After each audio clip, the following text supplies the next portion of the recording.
tayo sa bahay.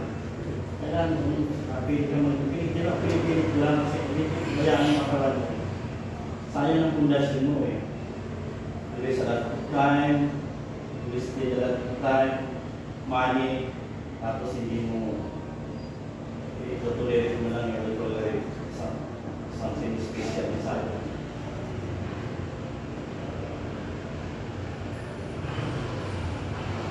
Something special niya sa buhay mo. Mahalagang bagay sa iyo.